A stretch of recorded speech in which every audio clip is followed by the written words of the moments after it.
Welcome to Fox Soul's Black Report, your daily source for Black news, Black views, and Black opinions. Happy Hump Day. It's Wednesday, May 4th. I'm Mimi Brown. I'm Romeo.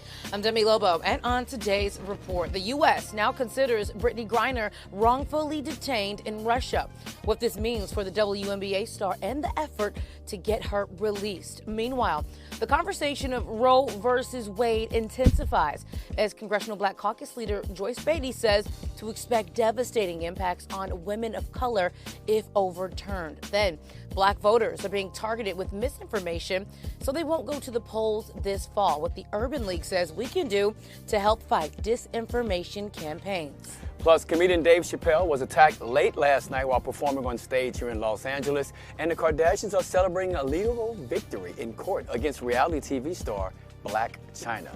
We have all of that and so much more. This is our voice and our truth, so let's get it.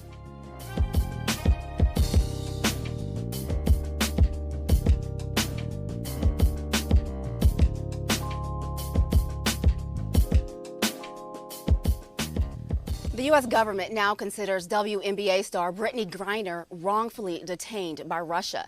This means the U.S. will no longer need to wait for the Russian legal system and will be able to move more aggressively in trying to negotiate her return. Griner's case will now be handled by the Office of Special Envoy for Hostage Affairs. An interagency team will now work on Griner's release. This comes 2 months after Griner was detained by Russian officials in an airport where they say they found traces of cannabis oil in her luggage. This is really good. I'm so happy to hear this. This also means now that her friends, her family, and the WNBA will be able to publicly call for her release. They've been told now that they can advocate for her, which so with the NBA season about to start, this will be great news because that means players will be able to, during the sidelines, if there's an interview or there's anything, they can, publicly bring more awareness to her case. And so the only thing I would say if I had one critique is why did it take so long? But I also don't know how long these sort of things take. Right. I think there is definitely a process that has to be done, a due process for every situation, and happy as well that the family is, like you said, able to advocate because that's what we've all been afraid of. And so someone tweeted earlier that this needs to, Brittney Griner needs to remain top news until she's released. And I'm happy that this hasn't gone through a news cycle and kind of got washed away with other things. And you mentioned the WNBA season getting ready to start. And I'm just wondering, how do the women feel right now, knowing that they're about to embark on a new season with the WNBA and their sister in basketball is currently detained? I feel like there has to be some kind of like somberness and hopefully maybe they honor her in some way in the WNBA. I'm sure they will. I mean, she's one of the top players in the WNBA, and it still makes me find out or wonder what did they find out differently to make them say, okay, this is the decision we're going to make. This is how we're going to move. I don't want Russia to use this as leverage against us. That's the thing that concerns me, right? Obviously, there's a war with Russia and Ukraine. We're supporting Ukraine, but at the end of the day, there's a way that we can get her home sooner than later. It will be so important. And I like how her family's saying, look, we love the fact that Reed got released. He's home. We love that, but we do want our daughter home as well. Absolutely. And Debbie, to your point, the league, they plan to show their support by having her number and her initials on the sidelines of every of the team's court, on every team's court. That's so good. they're making sure that she's a part of every game, even though she's physically not there. And according to reports, the same negotiator who negotiated the release of Trevor Reed will be working on Brittney's case. Okay, so that should be good. That's going to make her feel good. Hopefully she sees those videos where she's at, and I think that'll bring some peace to her. Absolutely. So the Congresswoman of the Congressional Black Caucus says if Roe versus Wade is overturned, it will have some devastating impacts on women of color. So Joyce Beatty, her comments are in response to the leaked draft from the Supreme Court showing the bench favors striking down Roe versus Wade.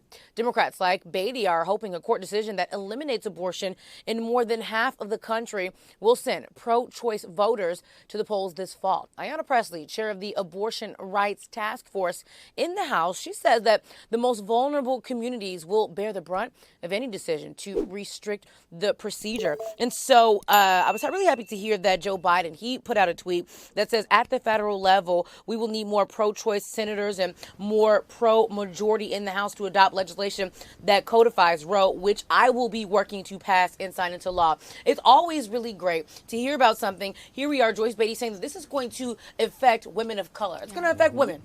It's going to affect a lot of people, but it's really going to affect women of color, which is us. And so to hear the president say, I am going to make it my duty to work on this. We've seen Joe Biden make some promises and not come through. I will say that. But it is great to hear him say that he's going to put this at the top of his list of priorities. Absolutely, Demi. You know, and when it comes to abortion rights and women of color, and I said this yesterday and I'll say it again, it's not going to stop it.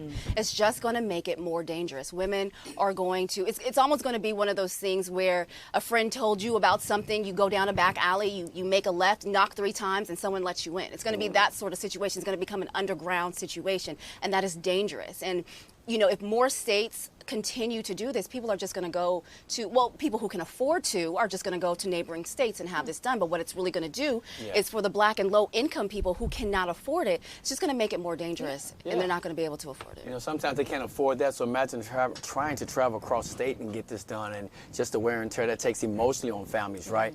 I will say this, there's men that's making this decision on women, which is not fair, but I do love the fact that I see so many men on social media praising women and saying, leave women alone. You cannot take away their rights. So I love seeing that, and I think it's important that women know there's a lot of men like me and others to stand up for your rights. Mimi, I really, really, really love your point that you drive home about, you know, abortions are still going to happen, but they're going to be more dangerous. I really love that point because if you think about it, black women, excuse me, I'll just say women, black women. This is about black women right now. Black women, we already have poor to no health care options for legal for things that are above ground, that are legal. Right. And so for something like this is just really going to be very, very damaging for the black community, for black women. And so I'm hoping that we can reach an agreement that works for us, because this is about us. Absolutely. And lastly, it's just Republicans seem to be the party that forces women to give birth, but opposes providing child care, health care, paid family leave, everything that we need to take care of those children that you've now forced us to have.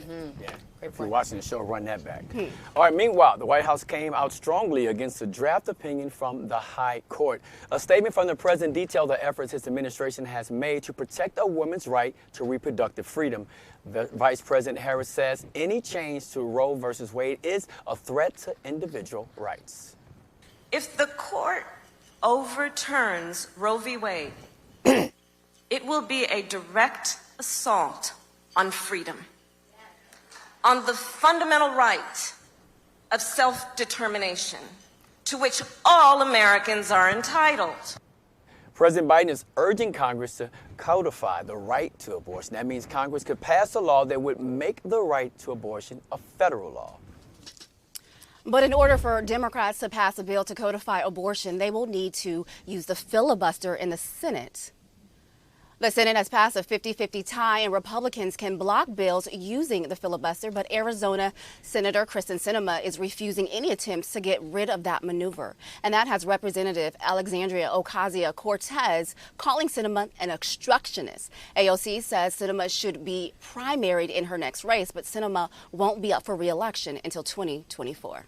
And political analysts say that they're warning lawmakers that black voters are being targeted with misinformation so that they won't go to the polls this fall. The National Urban League says that social media accounts that pose as black influencers are telling young black people that voting is a waste of time. The Senate Intelligence Committee said in a 2016 that fake accounts told black voters to avoid voting lines and encouraged them to vote by text from home for Hillary Clinton. Now, along with redistricting maps and election police and new rules about mail-in ballots, it's becoming increasingly obvious that black voters are being targeted.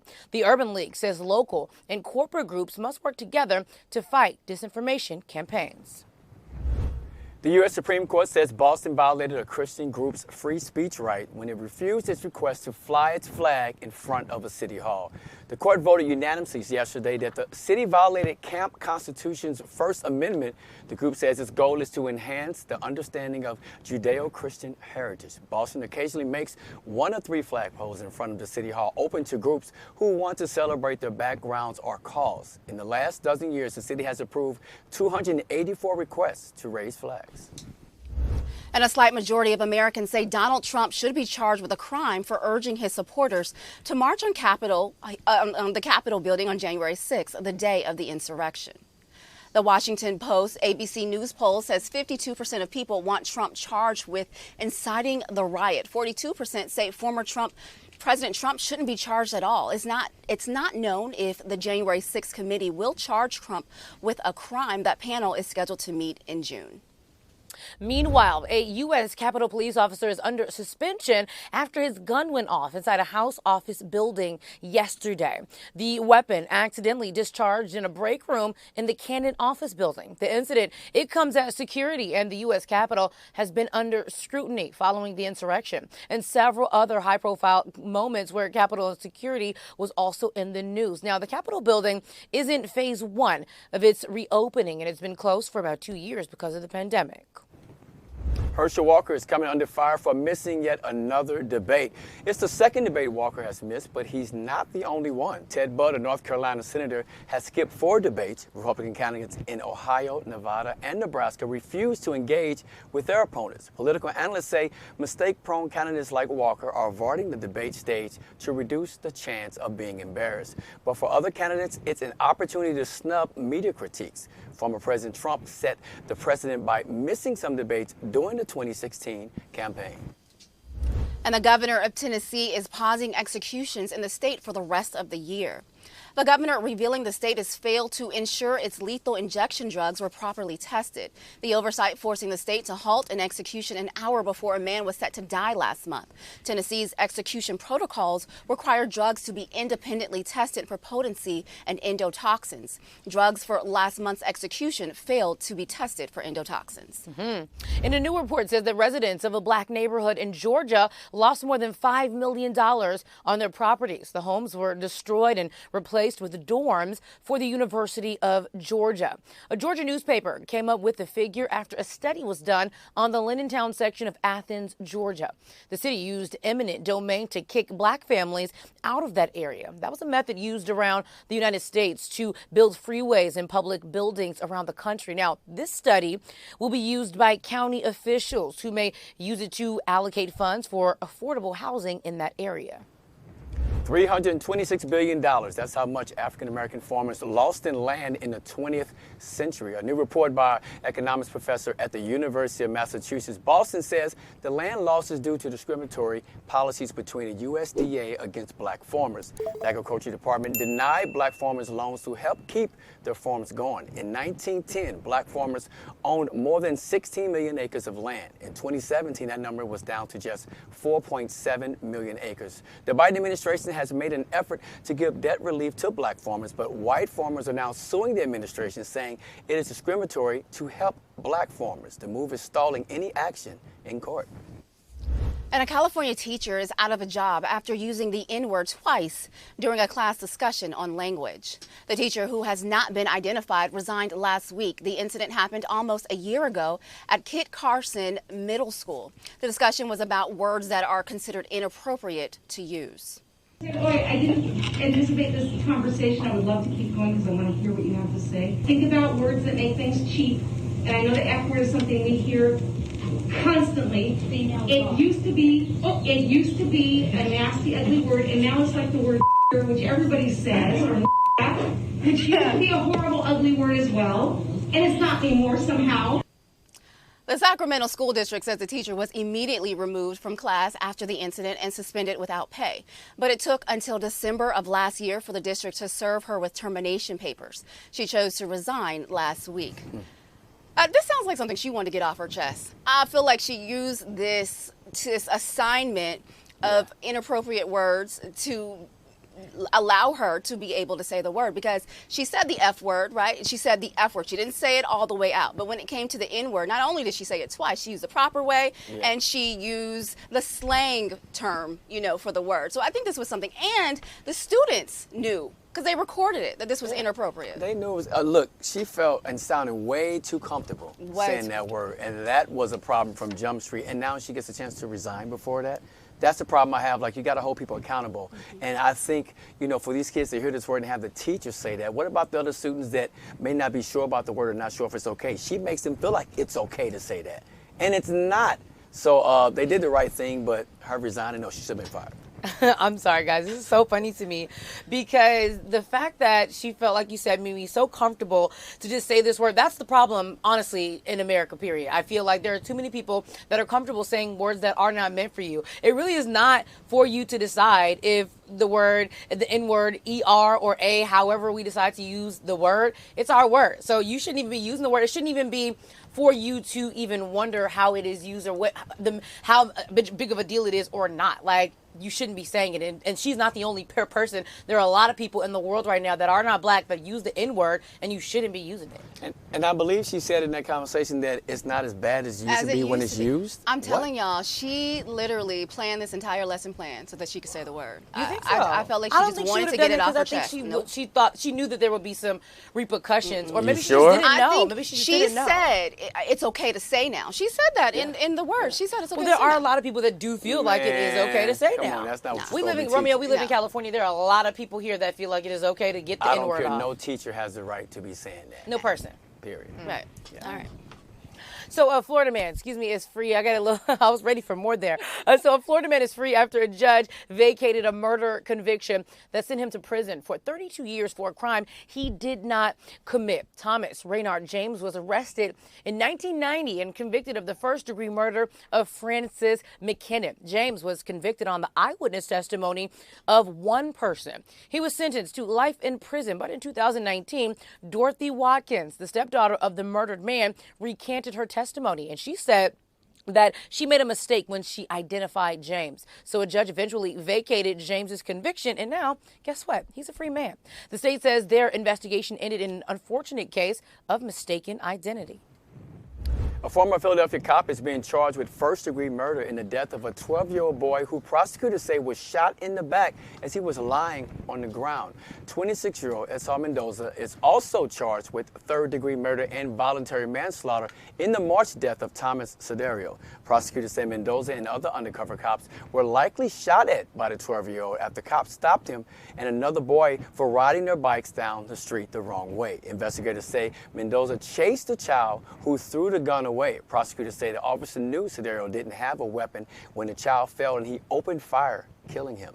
The officer is currently being held without bail.